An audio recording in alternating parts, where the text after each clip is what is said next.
Is there any concern at linebacker? You've had so many guys out this camp. Yeah, I mean, it happens, unfortunately. You know, it can happen and spread you across the defense or across any position groups, and then sometimes it's consolidated to just one. So a couple experienced guys were out. That doesn't make it okay, but obviously it gives some good work to the other guys, and it also makes you start thinking about, okay, if we played a game and say 3 of your top 4 linebackers are out, a couple situations we found ourselves in a year ago, in fact, and so moving some checkers around, and so obviously you want those guys to get to work, but it also provides some opportunities when it's not game week.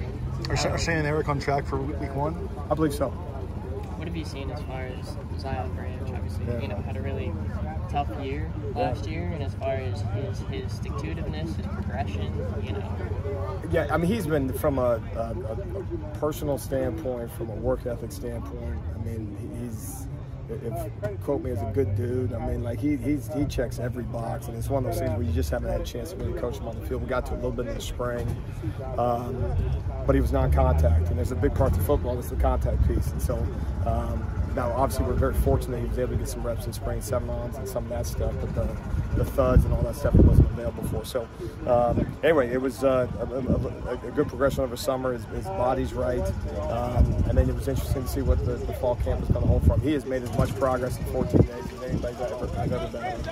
I mean, it's been real exciting to see. Credit completely goes to him, and a guy that we're excited about moving forward. So, I mean, I think he'll have a role with us. With the defensive line depth this year, do you feel like you kind of have to try, like there's a need to try as much stuff scheme-wise when you have more depth like you do this year? Yeah, I think sometimes you're. I guess you're always trying to find what the advantage is for you, right? And sometimes you have more than others, and sometimes it's a specific personnel, specific guy. Think about Atuli a year ago. What can we do with him? And then other years you feel like we got maybe the best thing we got is you got 4 guys to do one man's job type of thing if you can get into a rotation. And I'm not making a claim that we're exactly there, but on the same token is there's several names that you kind of talk about each day, and the names kind of change, and you see some body types, some guys that play for us and some new guys that add into the mix, which adds a layer of competition to it.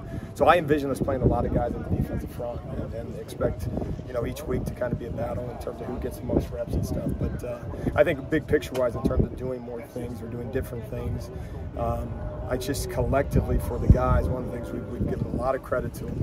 I don't know if we talked about this in the spring, but these guys have let us coach them.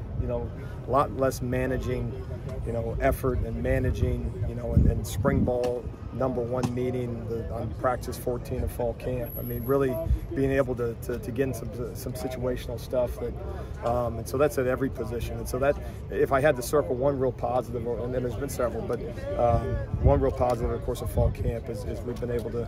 This is a group that allowed us to coach them, which has been good.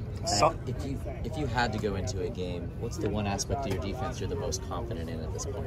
Yeah, I mean, you like to say everything, but obviously we haven't played a game yet. I mean, we the nice thing for us is we get challenged on a day in and day out basis. So if you said we're going to play good quarterback play this year, which we will, we see a good quarterback every single day. We're talking about spread multiple offenses, we see one every single day. So I think you got to go do it on Saturdays. What you've done doesn't matter, but then the same token is in terms of getting an evaluation as to where you're at. We've always been pretty good at having an understanding of kind of what those pieces are, and so I think just a more consistent group. I mean, I've seen that. Now again, you're 2 plays or 2 series or a quarter away from not being a consistent group, but kind of having a better understanding on each individual call, each individual rep, and each individual position, what you're going to get on a given down. And a little bit less, hope for execution type of thing. So, no, I give these guys credit from a consistency standpoint. Solomon seemed a bit overshadowed coming into the camp. What's he showing you in his last 2 weeks? Well, I tell you, he's a guy that probably like some other guys I can mention, but the rep counts. Add up. There's the cumulative impact of playing college football Saturdays, and obviously he played several before he got with us. But he played on some major stages last year, and then got some results in a positive way. And then other Saturdays, maybe he didn't. And so both of those things are matter to progress of an individual player. Unfortunately, he had off-season surgery, and so missed so much time for us. And, the good thing is you saw progress despite not getting some of those reps in spring and kind of being on the shelf a little bit. He's shown well. He's been productive for us, and some of those big time plays you saw a year ago have shown up. And again, another guy I would mention from a consistency standpoint has shown. It's been good. Garrett obviously has such outstanding physical skills, but where have you seen him kind of fit in otherwise, just in general, in this scheme and kind of handle the changeover? Yeah, no, I think for us, and he and I have talked. I mean, we kind of take the approach with our guys where we put a lot in early. You can, there's two theories to it, right? You go slow, steady, and you kind of, as you get closer to the game week, and I guess kind of spoon feed guys versus put it all in, kind of whole part whole type of thing. And so we've always taken that approach. And so for a new guy coming in, there's a lot at him. And then, he missed a little time early, just getting banged up. Nothing too serious, but missed a little time, which that puts you a little bit behind just from an execution standpoint. But really excited about him. And you see the explosiveness, the strength, and all that stuff. I think he's obviously a big time added piece for us. And again, another guy we expect to have a big time role for us. Thank you, Coach. All right, thank you all. Thanks,